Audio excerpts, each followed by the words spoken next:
Hello students, as we all know, since last few days our classes has been disrupted due to COVID-19 pandemic. But our GS College of Commerce Wardha taking the initiative of this e-learning platform. So I am Professor Radha Tiwari from GS College of Commerce Wardha teaching you Advanced Management Account. So students, let's start from introduction. In our syllabus we have 4 units. First unit is ratio analysis, second unit is budgetary control, third unit is marginal costing, and last unit is fund flow and cash flow statement. So students, we start from ratio analysis. What is the meaning of ratio analysis? Ratio analysis का meaning क्या है? Ratio analysis का use हम क्यों करते हैं? So ratio analysis is a tool use to determine the financial health and operational efficiency of a company. अब यहाँ पर फाइनेंशियल हेल्थ और ऑपरेशनल इफिशियंसी को जब डिटरमाइन करना है तो इसके लिए हमें ज़रूरत पड़ेगी बेसिक फाइनेंशियल स्टेटमेंट्स की, जो कि 2 बेसिक फाइनेंशियल स्टेटमेंट हम +1 मीन्स 11 स्टैंडर्ड से पढ़ रहे हैं, जो कि प्रॉफिट एंड लॉस अकाउंट और बैलेंस शीट. तो इन दोनों का यूज़ करके हम कंपनी की फाइनेंशियल हेल्थ को जान सकते हैं, डिटरमाइन कर सकते हैं और हमारी कंपनी या हमारी ऑर्गेनाइजेशन की ऑपरेशनल इफिशियंसी कैसी है वो मालूम कर सकते हैं. उसके बाद हम देखते हैं कि रेशियो एनालिसिस का यूज़ क्या है, किस यूज़ के लिए, किस पर्पस से रेशियो एनालिसिस यूज़ किया जाता है. तो सबसे पहला उपयोग या यूज़ दिया है कंपैरिजन. अब कंपैरिजन 2 तरीके का होगा, एक इंटर कंपनी कंपैरिजन और दूसरा intra company comparison. Intercompany comparison use for benchmarking the performance against competitors. जो हमारे कॉम्पिटिटर्स हैं उनके अगेंस्ट हमें एक बेंचमार्क अगर बनाना है तो हम उसके लिए रेशियो एनालिसिस का यूज करते हैं. Second type of comparison is intra company comparison.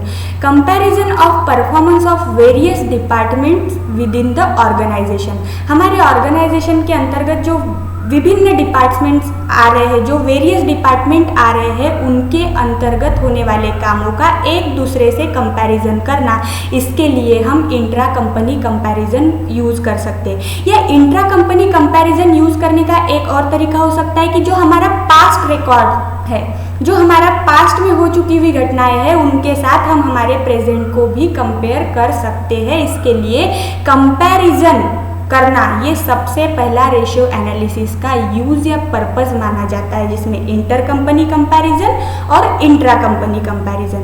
उसके बाद यूजेस में हम देख सकते हैं कि इस्टेब्लिशिंग फ्यूचर ट्रेंड्स. अब फ्यूचर ट्रेंड का साबित करने के लिए, इस्टेब्लिश करने के लिए हम रेशियो एनालिसिस को यूज़ कैसे करेंगे? जो हमारे पास्ट सेल्स है, पास्ट प्रॉफिट्स है, इनका यूज़ करके हम फ्यूचर के लिए एक ट्रेंड निर्माण करने के लिए या इस्टेब्लिश करने के लिए रेशियो एनालिसिस का यूज़ कर सकते हैं. इसीलिए कहा गया it can be helpful in establishing a future trend. So ratio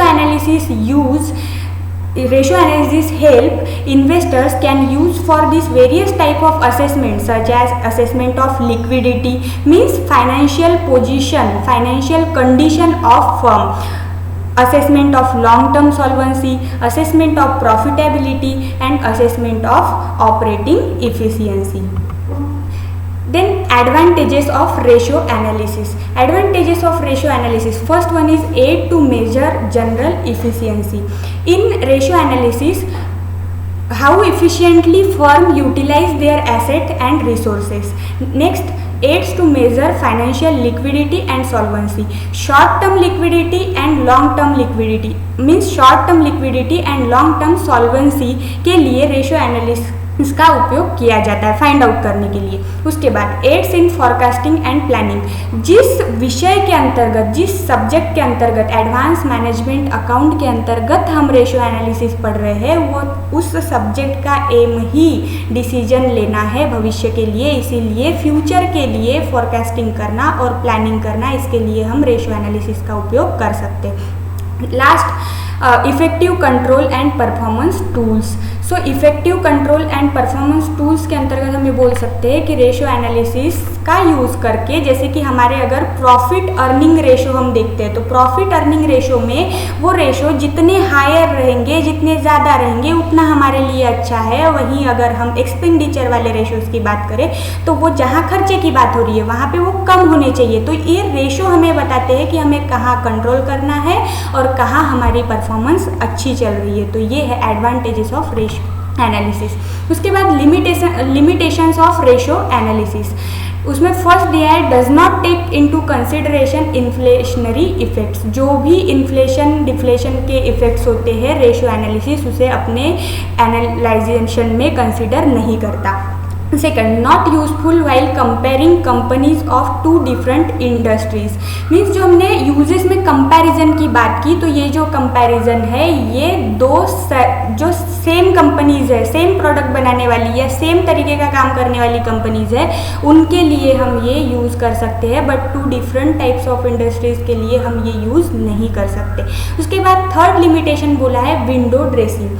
so window dressing में यहाँ पे arithmetical window dressing means number के साथ खिलवाड़ बहुत अच्छे तरीके से किया जा सकता है।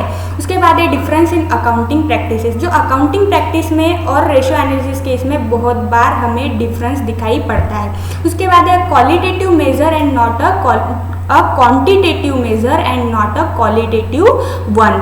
Means limitations of ratio analysis के अंतर्गत बताने की बात यह है कि जब हम रेशियो का उपयोग करते हैं तो यहाँ हमें केवल क्वांटिटेटिव मेजर पता चल रहे हैं, क्वांटिटी में हम डाटा एनालाइज कर रहे हैं, पर क्वालिटी में क्या हो रहा है इसकी हमें जानकारी पता नहीं चल सकती रेशियो एनालिसिस का यूज़ करके। Then hero of the today's topic ratio analysis और types of ratio analysis. First one is liquidity ratio. Liquidity ratio measures the firm's ability to meet current obligations. Means liquidity, अब liquidity तरलता, यानी कि हमारे company के अंतर्गत आने वाली जो करंट ऑब्लिगेशंस है, यानी कि हमें जो करंट लायबिलिटीज पे करनी है, उसके लिए हमारे कंपनी में या ऑर्गेनाइजेशन में कितने प्रतिशत में करंट एसेट है या हमारे कंपनी की एबिलिटी कितनी है कि हम हमारी करंट ऑब्लिगेशंस को देख सकते हैं, पे कर सकते हैं। Second type is leverage ratio. Leverage ratio shows the proportion of डेब्ट and equity in financing the firm's assets. Means ratio यहाँ पे हमें देखना है या प्रपोर्शन देखना है डेब्ट और इक्विटी का। मीन्स ओन कैपिटल कितना है और लोन कैपिटल कितना है, इसके लिए हम जो रेशियो यूटिलाइज करते हैं वो है leverage ratio. Third type of ratio is activity ratio. Activity ratio reflects the firm's efficiency in utilising the assets. And last one is profitability ratio. These ratio measures means profitability ratio measures all overall performance and effectiveness of the firm। जो company की profit earning capacity है उसको find out करने के लिए हम profitability ratio का इस्तेमाल करते हैं या यूज़ करते हैं। So first one is liquidity ratio. What is the meaning of liquidity ratio? So liquidity ratio gives an idea about the company's ability to convert its assets into cash and pay its current liability with that cash whatever required। Means liquidity का अर्थ अगर हम हिंदी में देखें तो उसको तरलता कहते हैं कि हम कितने जल्दी कितने इफिशिएंटली अपनी असेट को कैश में कन्वर्ट कर सकते हैं और अपनी करंट लायबिलिटी की या जो करंट ऑब्लिगेशन है उसको पे करने के लिए, हमारी रिक्वायरमेंट को पूरा करने के लिए ये जो हमने लिक्विड कैश तैयार किया है असेट को बेचकर या हमारी करंट असेट से, वो कितना इफिशिएंटली हम उसका उपयोग कर सकते हैं। उसके बाद लिक्विडिटी रेशो को भी 4 कैटेगरीज में या 4 टाइप के रेशो में क्लासिफाइड किया है। फर्स्ट है current ratio. It shows whether current asset are enough to cover the current liabilities. जैसे कि मैंने आपको इंट्रोडक्टरी पार्ट में बताया कि अपनी करंट लायबिलिटीज को पूरा करने के लिए हम करंट रेशो का यूज, करंट असेट्स का यूज करते हैं। तो करंट असेट का यूज करने के लिए वो करंट असेट हमारे पास कितने प्रतिशत या प्रपोर्शन में अवेलेबल है उसके लिए हम करंट रेशो फाइंड आउट करते हैं। नेक्स्ट है quick ratio. It is similar to current ratio, just illiquid assets like inventory are not consider. Means जो करंट रेशो के अंतर्गत आने वाली करंट असेट्स है उसमें हम केवल इन्वेंटरी को कंसीडर नहीं करेंगे, क्योंकि इन्वेंटरी उतने जल्दी इन्वेंटरी को बेच के या इन्वेंटरी उतने जल्दी बेची जाए और पैसे खड़े हो ये ज़रूरी नहीं है करके जो हमारी करंट एसेट्स है जैसे कि कैश, डेटर्स, ये तुरंत हम इनसे पैसे कर सकते हैं, तो ऐसे ही करंट एसेट्स का यहाँ पर उल्लेख होगा। इन्वेंटरी को हम क्विक रेशो फाइंड आउट करते वक्त कंसीडर नहीं करेंगे। और क्विक रेशो का फॉर्मूला दिया है quick assets over current quick liabilities. Then cash ratio. Cash ratio only includes cash and cash equivalents in the numerator.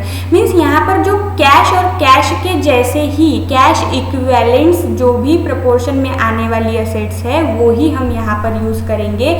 जो कैश की तुलना में या कैश नहीं है उसका यहाँ पर अंतर्भाव नहीं होगा या उसको हम यहाँ कंसिडर नहीं करेंगे। Last form of liquidity ratio is defensive interval ratio.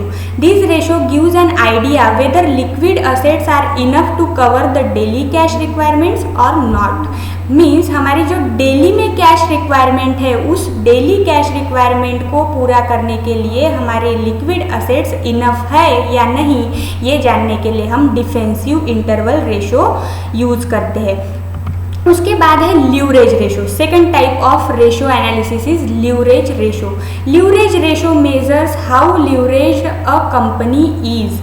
Highly leveraged means that the company has taken on too many loans and is in too much debt। मतलब हमारे लोन कैपिटल और ओन कैपिटल का अगर हम proportion देखें तो इस proportion में लोन कैपिटल का पड़ा कहीं ना कहीं भारी दिखाई पड़ रहा है और इस कारण से ऑर्गेनाइजेशन पे डेब्ट का, कर्जे का बहुत ज़्यादा प्रमाण में हमें दबाव आता हुआ दिखाई पड़ता है। और ये दबाव आ रहा है या नहीं ये फाइंड आउट करने के लिए हम ल्यूरेज रेशो यूज करते हैं। This ratio indicates the long term solvency of a firm and indicate its ability of the firm to meet its long term commitment to. First one is repayment of amount on maturity or in predetermined installment at due dates and second one is paying off loans with interest। Means हमने जितना हमारा loan capital लिया हुआ है हम उसका जो repayment है वो कर सक रहे हैं या नहीं, ये उस कमिटमेंट को पूरा कर सक रहे हैं या नहीं, ये जानने के लिए भी हम ल्यूरेज रेशो यूज करते हैं। Then activity ratio. Activity ratio measures how effectively a firm is using its resources or how efficient a company is in its operations and use of assets. In general, the higher the ratio is better.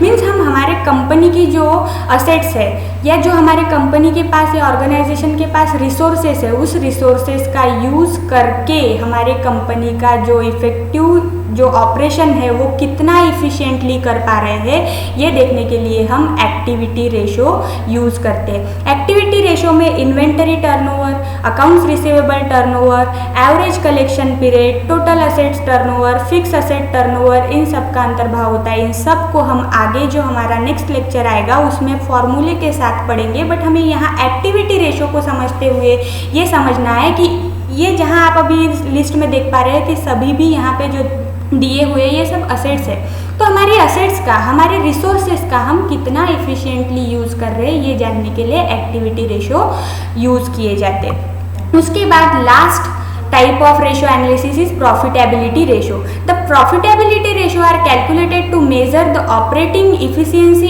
of the company. Generally, two major types of profitability ratio are calculated. First, profitability in relation to sales and second, profitability in relation to investment. Means हमने जितना पैसा लगाया उस पैसे पर हमें कितनी पैसे से हमें कितना उससे वापस मिल रहा है ये देखने के लिए हम profitability in relation to investment के लिए चार भिन्न भिन्न या अलग अलग टाइप के रेशो फाइंड आउट करते हैं। और उसके अलावा profitability in relation to sales, means हम सेल्स कर रहे हैं, प्रॉफिट इतने इतने रुपए में हो रहा है यहाँ तक का ठीक है, बट वो मान के चलिए 20,000 रुपीज़ अगर हमें प्रॉफिट हो रहा है तो ये 20,000 रुपीज़ का प्रॉफिट जो अर्न किया है इसकी कैपेसिटी हमारे सेल की तुलना में कितनी है या सेल के इसमें ये कितने प्रतिशत प्रमाण में या परसेंटेज में आता है ये देखने के लिए हम profitability in relation to sales में चार टाइप के रेशो देखने वाले हैं। सो फ्रेंड्स, आज हमने profitability ratio, liquidity ratio, activity ratio और रेशो के टाइप्स के अलावा मीनिंग ऑफ रेशो देखा और इसके आगे वाले वीडियो में हम देखेंगे इन पर्टिकुलर रेशोज़ में या इन पर्टिकुलर टाइप्स में आने वाले रेशोज़ के फॉर्मूलाज।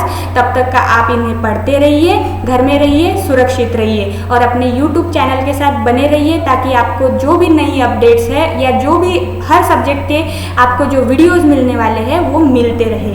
Thank you.